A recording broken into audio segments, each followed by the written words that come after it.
Emotional Agility, by Susan David, is a profound and practical guide to navigating life's emotional challenges with grace, resilience, and honesty.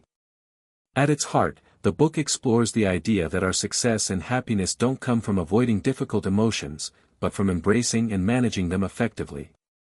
Susan David, a Harvard psychologist, presents a compassionate but scientifically grounded approach that challenges the positive thinking culture, arguing instead that true emotional well-being comes from facing emotions with openness and curiosity.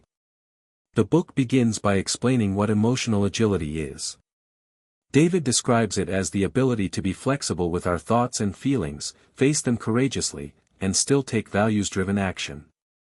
It's not about suppressing negativity or pretending to be happy, but about being honest with ourselves and choosing how we respond.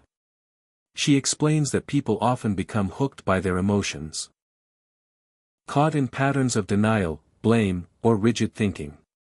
Emotional agility breaks this cycle and offers a healthier alternative.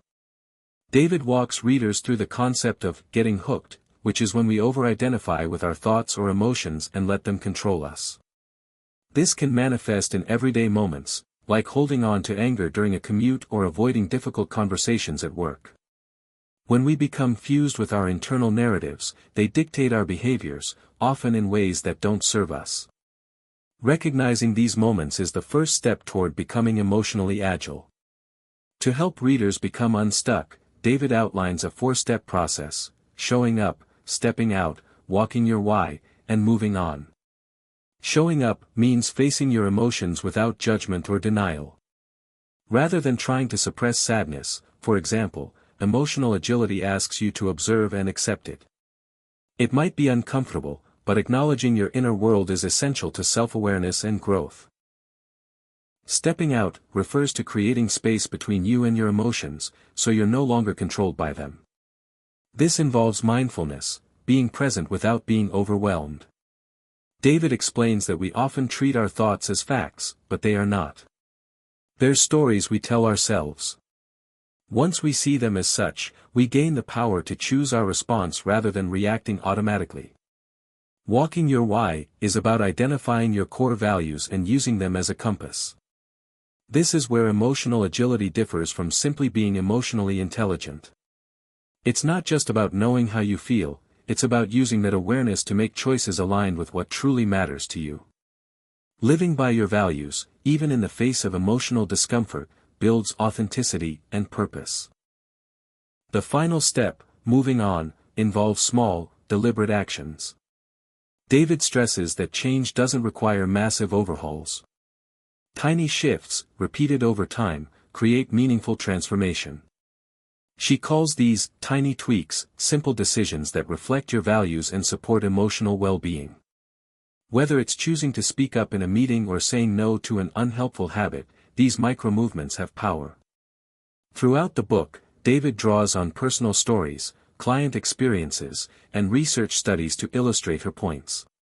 She brings warmth and humanity to her writing, making complex psychological concepts accessible and relatable. Her tone is encouraging, never prescriptive, and she invites readers to approach themselves with curiosity rather than criticism.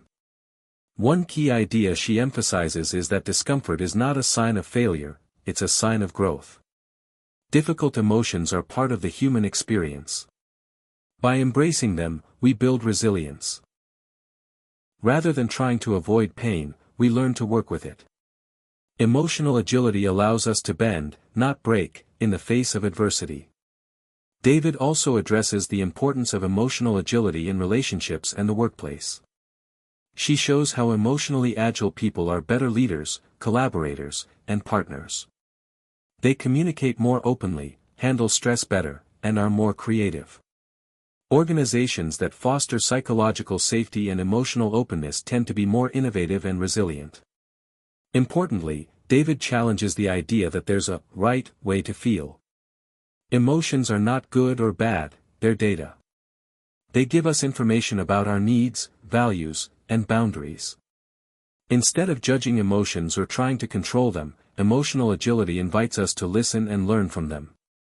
By the end of the book, readers are left with a clear and empowering message: you are not your thoughts, you are not your emotions, you are the person who can choose how to engage with them. That choice, when guided by values and awareness, is where your power lies. Susan David's Emotional Agility is more than a self-help manual, it's a compassionate framework for living with integrity, courage, and psychological freedom. It acknowledges the messiness of life and offers a wise, grounded path through it. Rather than chasing happiness or trying to feel good all the time, David encourages readers to feel what they feel, choose who they want to be, and take small, meaningful steps in that direction. In a world that often rewards quick fixes and polished appearances, this book is a refreshing call to authenticity. Emotional agility doesn't promise ease, but it does promise something deeper, the capacity to face life with strength, wisdom, and heart. Through its insights, readers can learn to navigate inner storms without being swept away and to live a life that's not only emotionally healthy but truly their own.